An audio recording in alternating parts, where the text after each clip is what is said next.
E aí, alunos, aqui é a professora Ilana, aluna de português, e hoje eu vou fazer a correção do caderno do aluno do terceiro bimestre do segundo ano do ensino médio. Essa é a parte 1 com as atividades 1 e 2.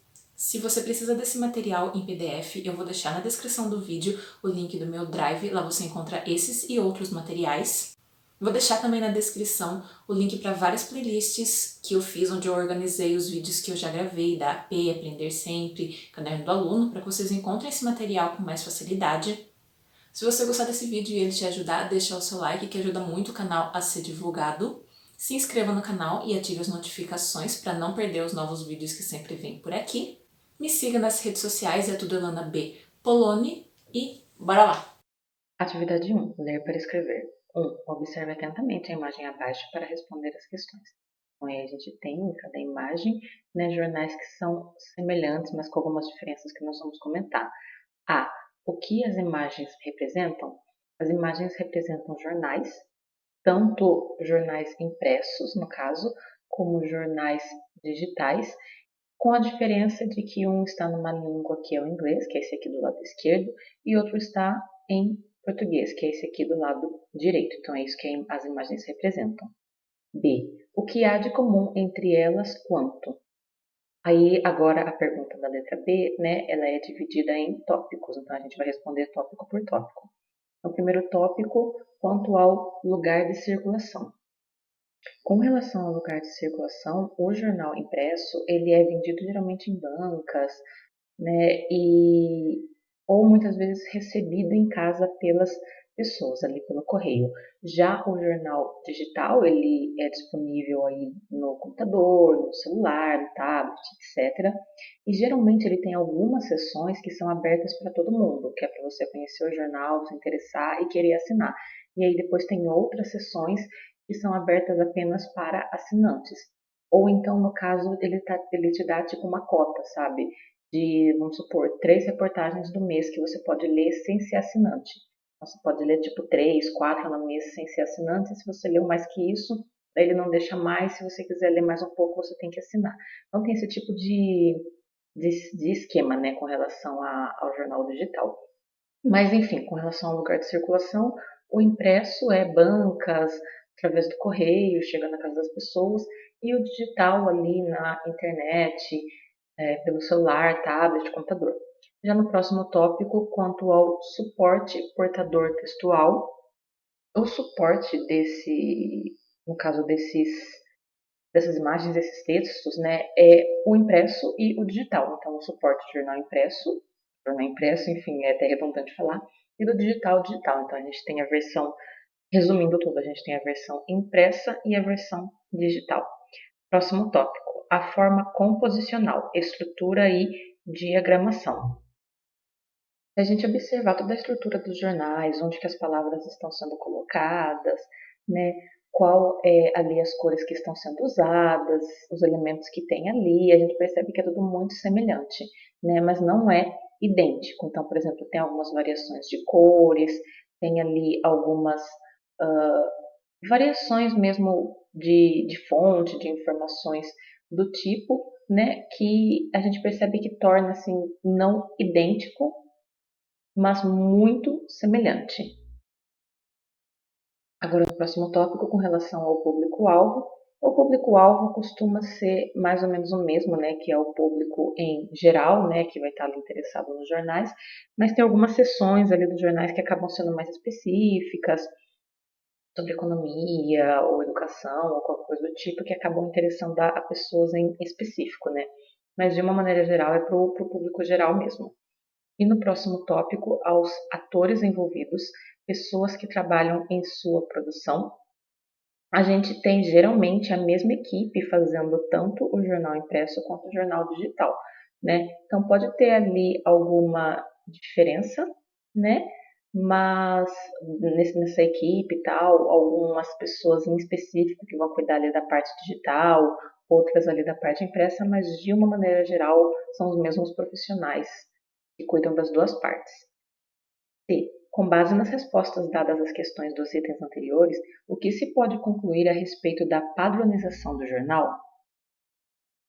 O que a gente conclui é que os jornais eles seguem, de uma maneira geral, uma espécie de padrão, de formato, né, em que os jornais são feitos. E aí, quando a gente compara especificamente aqui na imagem esses dois jornais, a gente percebe que esse padrão se repete de um jornal para o outro, né? Mas o que a gente vê, por exemplo, são as mudanças mais assim significativas são na diagramação. Porque, por exemplo, olha aqui a palavra news, né, em inglês, ela é uma palavra menor. E olha a palavra notícias em português, ela é uma palavra maior. Então, para fazer caber no mesmo espaço tanto a palavra news quanto notícias, a diagramação tem que ser diferente. Então, em notícias, as letras estão mais perto uma da outra, né? E ainda assim vai ocupar um espaço maior toda a palavra. Já em news, as, as letras estão mais longe uma da outra, né? Porque se ele colocar perto, como ele colocou em notícias, vai ficar sobrando muito espaço, então tem que distribuir de uma forma diferente. Então percebam assim que as maiores diferenças estão na diagramação, né? E o que a gente pode dizer com relação à padronização de jornais, não somente esses dois, né? Que a intenção aqui é comparar mesmo.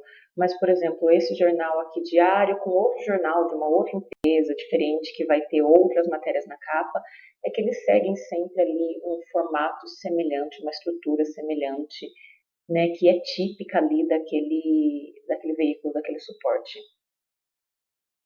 A reportagem é um gênero textual que geralmente circula em jornais e revistas impressos e digitais. Esse gênero nasce de uma notícia de relevância, aprofunda os fatos de interesse público e apresenta variadas versões a respeito de tais fatos. O relato dos fatos é ampliado por meio de depoimentos, entrevistas, citações, resumos, etc. Embora não possua estrutura fixa na maioria das vezes, inicia-se com um título e apresenta um lead que anuncia um fato central. A linguagem utilizada nesse gênero é marcada pela objetividade e clareza, com predomínio do uso da norma padrão. Então, aqui ele está falando sobre a reportagem, que é, né, ali um tipo de texto que aparece bastante em jornais e revistas. 2. Reportagens, notícias, fotos e imagens são comuns a um jornal. Pensando nisso, observe a imagem. Faz um desenho feito por um aluno. O que você vê nessa imagem? Aqui na A, quando ele colocou o que você vê, acaba se tornando uma questão pessoal, né? Mas vocês podem descrever, né, uh, os homens ali presos ali no barro, né, na lama, o carro preso, a natureza destruída, os pneus, etc. O que mais vai chamar a atenção de vocês, vocês vão descrever. B. Que impressões, sensações ela provoca em você? Aí também aqui é super pessoal, né? O que você sente quando você olha essa imagem? Você fica angustiado, você fica com raiva, você fica indignado, é bem pessoal. C. Essa imagem poderia ilustrar um fato de relevância social amplamente divulgado pela mídia? Qual? Sim, poderia, que no caso, vamos supor, né, o mais recente ali em Brumadinho, poderia sim ilustrar o que aconteceu naquele contexto. 3. Que textos do gênero da esfera jornalística poderiam ser ilustrados com essa foto? Nessa foto, ela poderia ilustrar uma notícia, ela poderia ilustrar uma reportagem, um artigo de opinião, aí depende da intenção do autor, mas esses são alguns exemplos de textos que essa imagem poderia ilustrar. 4. Retome o conceito reportagem e, com base na imagem que você acabou de analisar, crie um título e um lead. Então aqui eu coloquei um título e um lead. É importante ressaltar que o título é aquilo que vai dar nome para a reportagem e o lead é um trechinho super curtinho que vai ter entre o título e o texto mesmo, que é para o leitor assim bater o olho e ver se ele se interessa, né, por aquilo. Então ele é maior do que um título e é assim, mas vai formar um parágrafo curto, né? Então essas são as sugestões que eu coloco de resposta para vocês terem aí uma ideia, né, e conferirem com as de vocês. 5. O título e o lead que você criou anunciam o fato a ser tratado? Ele quer saber se isso que você criou vai anunciar o que vai ser falado na reportagem, né? Nessa suposta reportagem que seria feita por essa imagem que ele colocou. Então, sim, né? Eu coloquei aqui um título e um lead que estão de acordo com o que seria dito na reportagem. 6. Planejando a escrita. Em grupo, crie com seus colegas uma reportagem com base na imagem estudada. Para se apropriarem do tema, busquem em jornais impressos ou digitais informações que dialoguem com essa imagem. Escolham um dos títulos e um dos leads redigidos por vocês para compor a estrutura da reportagem. O texto produzido poderá ser publicado em um jornal impresso da cidade, blog ou em outra rede social na qual a escola tem uma página. No processo de elaboração do texto, atentem para o suporte, o leitor, a linguagem e a esfera de circulação, observando o tom conforme a intencionalidade. Então, aqui vai ter que ser feita uma adaptação, né, porque a gente está em período de aulas online, então é complicado, né, de repente levar até um jornal, expor de repente na escola, mas enfim, vocês vão precisar escrever uma reportagem e para isso vocês podem, por exemplo, aproveitar esse título e esse lead que já estão criados e se basear também na imagem que está ilustrando aí essas atividades, né? E também vocês podem fazer pesquisas, no caso sobre Brumadinho e etc., para que vocês tenham mais embasamento e saibam melhor como escrever esse texto. 7. Estruturando a reportagem. Preencha os quadros abaixo conforme indicações neles contidas. Título escolhido pelo grupo, lead escolhido pelo grupo. Então, se quiser utilizar aquele que eu dei como exemplo, pode, é só repetir. Se não, é só criar o novo de vocês e colocar aqui. Aí aqui está a imagem que ele sugeriu, né? E fala, você pode trocar se você quiser por uma outra que ilustre essa notícia sobre esse tema. E aqui o corpo do texto, né? Que ele deixa um espaço muito pequeno, porque não tem como escrever uma reportagem num espaço assim tão curtinho, né? Mas eu acho que se vocês fizerem no caderno umas 15 linhas, tá de bom tamanho. Né? Na realidade tem que fazer no caderno, porque aqui não cabe de qualquer forma. 8. Revisando a reportagem. Então aqui ele está propondo que vocês revejam esse texto que vocês escreveram, né, para verificar se ele está adequado, se o título está adequado, se a linguagem está adequada, né, se está ali de acordo com a norma padrão, etc. E sugere que vocês reescrevam após as orientações do seu professor, né? Porque na realidade todo o texto, depois que ele é escrito, ele precisa ser revisado e reescrito, né? Precisa ser ali lapidado para que ele seja melhorado. 9. Além da reportagem, a charge é um gênero textual que também circula na esfera jornalística. Abaixo você lerá uma charge, a fim de associá-la à imagem utilizada na produção da reportagem e aos acontecimentos sociais que, muitas vezes, modificam a vida cotidiana. Observe. Seres humanos matam seus semelhantes e destroem a criação por míseros pedaços de papel. Descaso e negligência, roubo e corrupção. Destruição da vida humana, inocente, fome, desgraça, corrupção, roubo, ganância. Depois aqui embaixo, ganância, orgulho, né? Então a gente tem aqui no caso a figura da morte, né? Toda a associação aí com o dinheiro e aí todo um fundo de tragédia, né? E a associação aqui embaixo com a cidade ali de Brumadinho, né? Também toda a natureza morta e etc. Que leitura você faz da charge considerando a linguagem não verbal? Aqui precisa ressaltar a diferença entre linguagem verbal e linguagem não verbal. Então, por exemplo, tudo isso que está escrito aqui, né, é linguagem verbal. Tudo que é palavras, tudo que é parte de texto é linguagem verbal. Então, ganância, orgulho, brumadinho, né, a assinatura, data, todas essas palavras.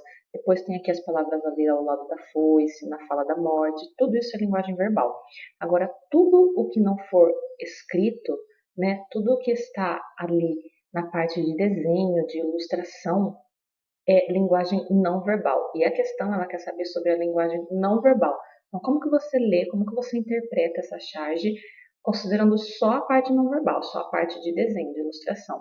Então, daí você pode falar que a gente tem a presença da morte, né, num lugar todo destruído, né, com carros, casas destruídas, com pessoas mortas, né, com uma criança ali desesperada, morte está ao redor de algumas notas de dinheiro, ela tem ali a sua foice, né?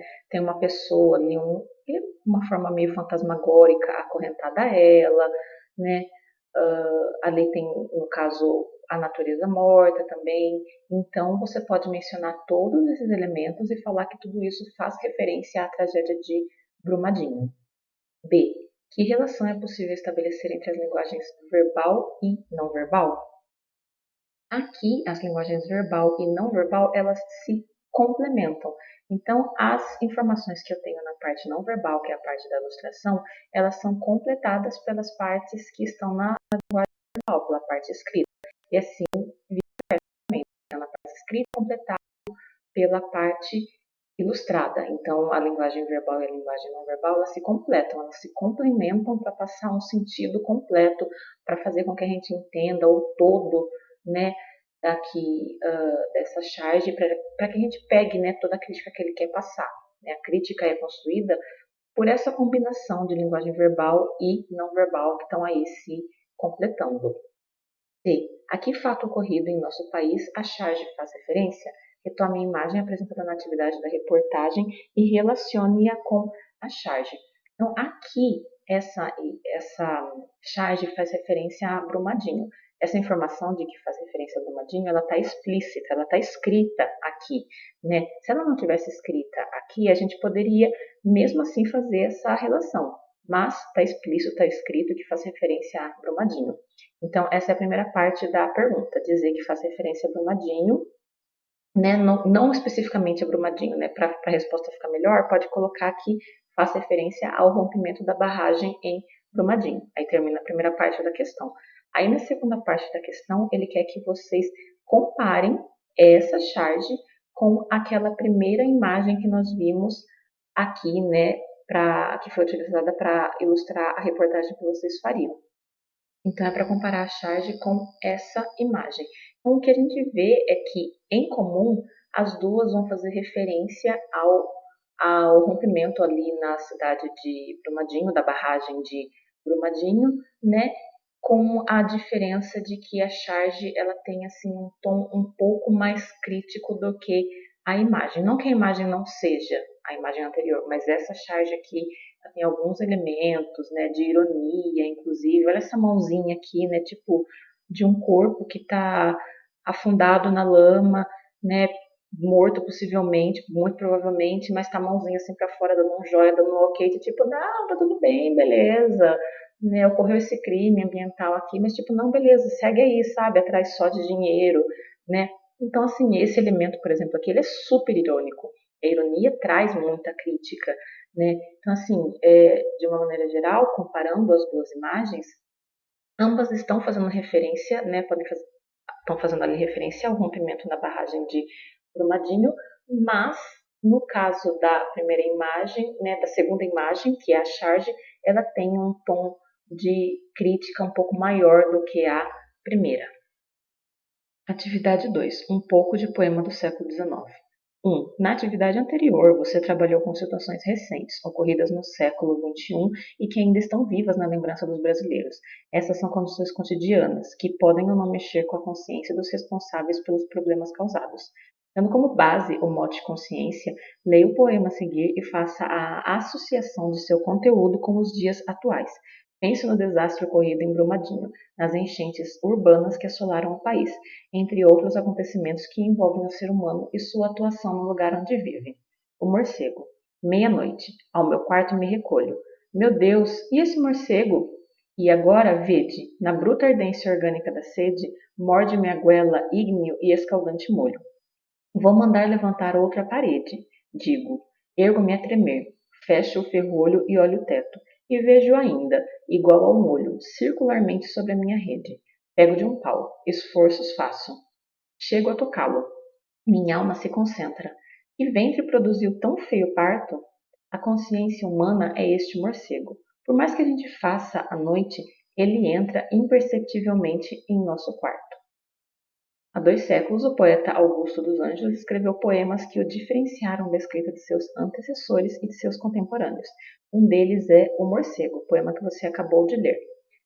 O poema mostra uma visão pessimista da vida e do ser humano? Comente. Aqui, pessoal, na letra A, esse poema é sim um poema com uma visão pessimista. Na realidade, o Augusto dos Anjos, que é o autor desse poema, de uma maneira geral, a obra dele é pessimista, mas focando especificamente sobre esse poema, ele tem sim uma visão pessimista, e olha só o que ele fala aqui na última estrofe. E a consciência humana é este morcego. Então ele faz aí uma metáfora, né, para dizer como é a consciência humana, dizendo que à noite ele entra imperceptivelmente em nosso quarto, né? O morcego entra, assim como a consciência humana, né? Então está fazendo aí uma associação para falar sobre como a nossa consciência, né? Como nós somos muitas vezes oprimidos pela nossa consciência humana. Porque o morcego aí está incomodando ele à noite, né? Ele tá ali de boa, tal, né? Vai dormir, beleza, acabou o dia, vou dormir. Aí vai e chega esse morcego atormentando ele, né? Então, de uma maneira geral, ele está associando essa situação com o morcego com a consciência humana que vem e pega a gente, né, à noite, né, e perturba, no caso, o homem à noite. Então, é uma visão pessimista por conta disso. B. Quanto aos desastres naturais e os provocados contra o meio ambiente, isso daqui é muito interessante, essa distinção que a questão faz, né? Desastres naturais, tipo que ocorreu sem controle do homem, e provocados, né? Aqueles que têm, assim, relação com que o homem tem o dedo do homem ali, né? Que o homem provocou o desastre. Mas, enfim, quanto aos desastres naturais e os provocados contra o meio ambiente, você considera que a consciência humana atualmente vem em segundo plano? É a mesma daquela trabalhada por Augusto dos Anjos em seu poema do século XIX? Comente. Aqui, gente, é uma questão pessoal, tá? Então é a opinião de vocês. Eu vou, assim, comentar sobre a questão para que vocês entendam ela melhor e consigam colocar a opinião de vocês.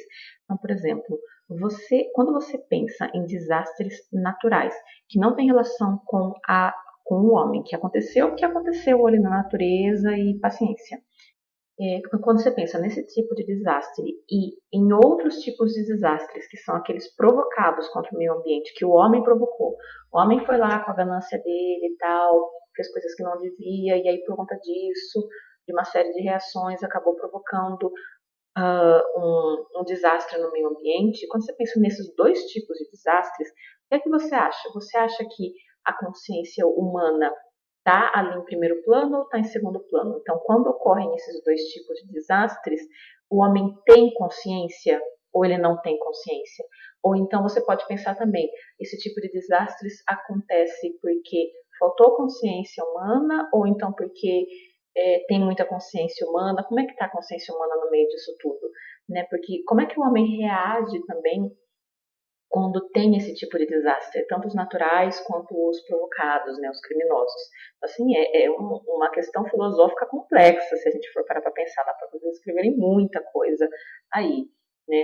E aí depois ele pergunta também, é a mesma daquela trabalhada por Augusto dos Anjos, em seu poema do século XIX, nessa consciência humana, né, que poderia estar em segundo plano, né, quando tem esses desastres, é a mesma que o Augusto dos Anjos fala, né? É a mesma consciência que perturba ele ali à noite. Então, porque aqui nessa primeira parte da questão, ele dá a entender que a consciência humana está faltando quando existem os desastres. Os desastres existem muitas vezes por falta de consciência humana, no caso os desastres provocados, e que depois que acontecem os desastres, né, muitas vezes falta consciência humana, né, para lidar ali com esses desastres, aí no caso sejam os naturais ou os provocados. Isso que dá para pensar principalmente da primeira parte da pergunta. E aí quando a gente pensa nisso, a gente pensa, poxa, mas se está faltando consciência humana, aí será que, no caso do poema do Augusto dos Anjos, ele está falando sobre a consciência humana perturbar ele, né? E aí no caso dos desastres, muitas vezes a gente vê que falta a consciência. Então, se está faltando a consciência, será que as pessoas estão perturbadas pela consciência? Como se está faltando a consciência, né? Então, assim, uma série de questões que vocês podem pensar para daí formar a opinião de vocês e responderem essa questão que não tem jeito, ela é pessoal. 2. A seguir, veja quem foi Augusto dos Anjos. Augusto de Carvalho Rodrigues dos Anjos ficou conhecido como Augusto dos Anjos. Poeta brasileiro, nasceu na Paraíba em 22 de abril de 1884.